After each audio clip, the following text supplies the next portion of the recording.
So these magoi, magicians, we get the word magic from them. They're astrologers, probably, people who read the heavens, their own type of Eastern wisdom. And here they are. Now, in our tradition, we've called them the three kings, but they were not kings. The gospel doesn't say that. Where we get that idea, king, is a combination of the first reading from Isaiah, which has long, many centuries been used for this feast, where it says that, they will come from east and west, from Tarshish and all Sheba, bearing gold and frankincense.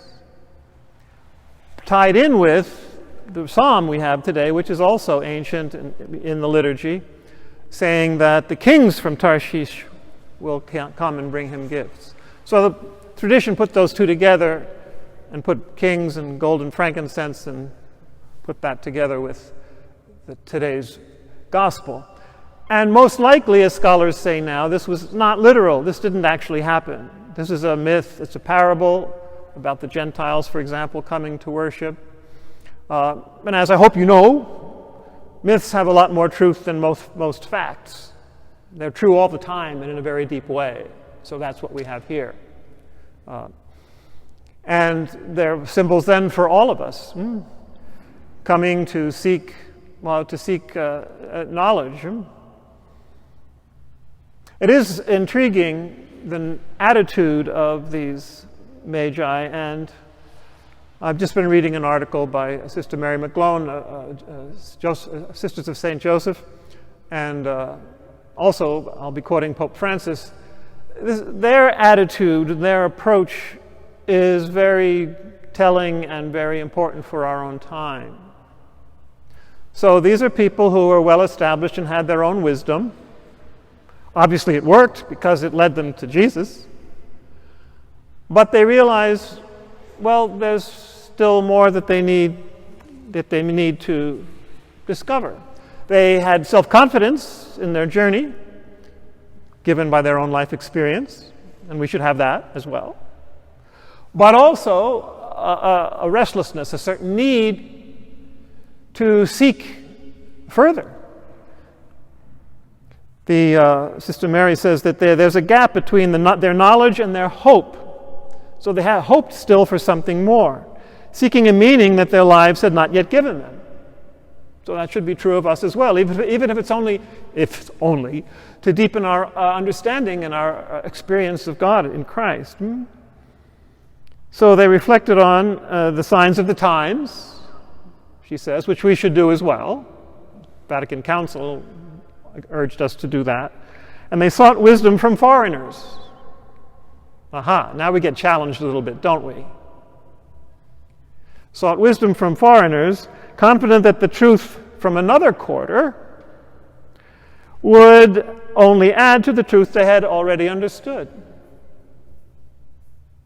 So even if we have a truth, as the Magi knew they already did as well, we should be open to exploring a truth that beyond what we've already understood. And that can take many, many forms. And it's especially in reading the signs of the times that we do that. Pope Francis, in his book, Let Us Dream, his recent book, says very tellingly that this is not an epoch of change, it's a change of epoch. So it's not just the times change like they always do, but a whole new chapter of humanity is opening up, as many spiritual writers contemporary are saying across many traditions, that in this global critical period, there's a whole new moment, a whole epoch opening up. So obviously we should have the same restlessness that the Magi did, beyond what we already know. What must we, not only can we, but what must we further know and discover? And we should have that urge to move forward. Pope Francis says this change accelerated by the coronavirus, and the coronavirus has reminded us, the fragility of life, how interconnected we all are, that we need to move forward to something new to save ourselves and our planet. The Pope says it's a propitious moment for reading the signs of the times. A gap, once again, has opened up between the realities and challenges we face, the Pope says, and the recipes and solutions available to us. So we need to open up our minds and hearts to find new ways of knowing and feeling and acting and discovering for our own sake and for the progress of the planet. That gap becomes a space, the Pope adds, in which to reflect and question, like the Magi, and dialogue.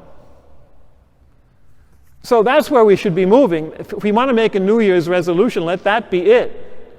Move beyond your comfort zone where you already have even valid knowledge and experience. There's always more, because God is always more, and the mystery of life in the universe is always more.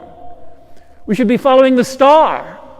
Whatever star appears in our hearts and minds now, summoning us and urging us and alluring us, enticing us to move beyond our present state of understanding and living, we should follow that. And like the Magi, we should be able to rejoice greatly when we see it and follow it and offer our gifts like the Magi did. We do have gifts to offer, we do have knowledge to offer, but ready to receive a further revelation as the Magi did in the Christ child.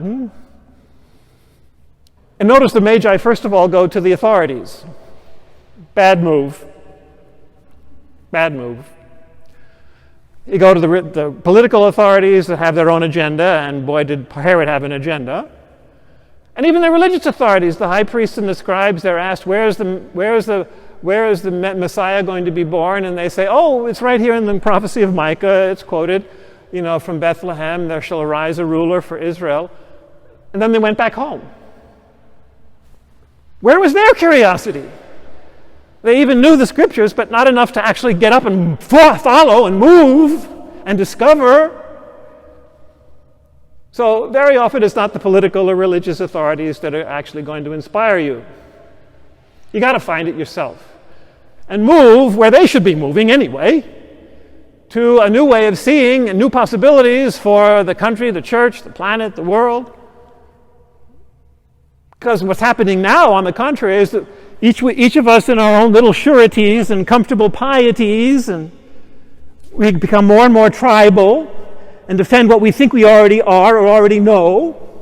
And that's happening in the church, and it's happening in this country. You don't need me to remind you. And it's happening all over the world. You got to break open that. You got to move out of your country as a major, out of your comfort zone, out of your sureties and comfortable pieties, to a new level of understanding and discovery of the mystery of life and the mystery of God. It should lead all of us to a deeper experience of Christ. Who is this Christ? Do we really know Jesus? How well do we know Jesus? How well do we want to know Jesus? Are we willing to follow the star and move into whole new ways of living and understanding it beyond our comfortable pieties and our little customs? It could mean going beyond to where the Magi started from, discovering wisdom in other traditions, like the Second Vatican Council did and recommended. See how we can move to further deepening of wisdom, to illumine our own tradition further and open our hearts and minds to new dimensions of reality.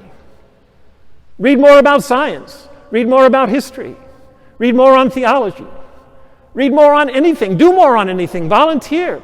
Do something to move you out of where you are, to go on the journey like the Magi and discover the magic of new wisdom and new joy and new discovery.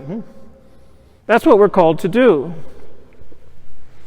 And we offer our gifts and we receive those gifts. So the church is doing that now, for example, in synodality, the synod, which many dioceses seem to be ignoring. Again, religious authorities. But we need to open our hearts and share and discuss what don't you understand? What do you want to understand more deeply? How can we move forward as a church? How can we move forward in this country? How can we move forward in our own families? How can we move forward? There has to be that restlessness that the Magi had to go out and discover more deeply and share that way.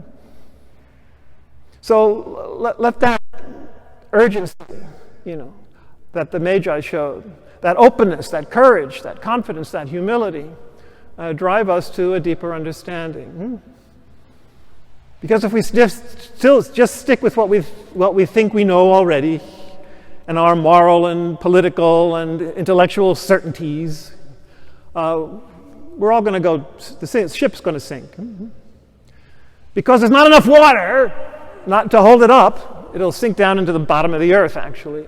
We need to take our ocean journey, our hero's journey, as it's been called, and discover these new dimensions of reality.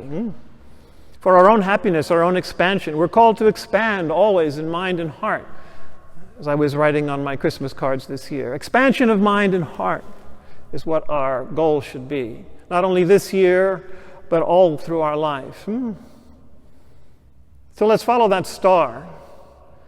Let's follow the Magi's attitude and openness and discover new dimensions. It's what the signs of the times are requiring. We either move beyond or we circle the wagons in our little tribes and destroy each other.